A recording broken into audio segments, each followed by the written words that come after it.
أعوذ بالله من الشيطان الرجيم.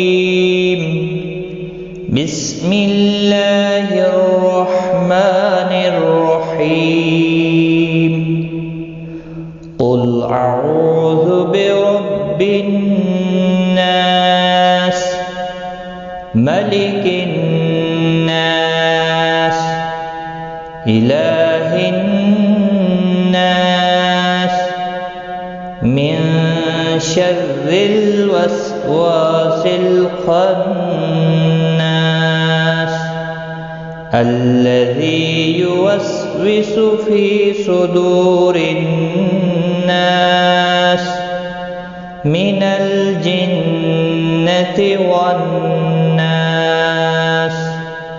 صدق الله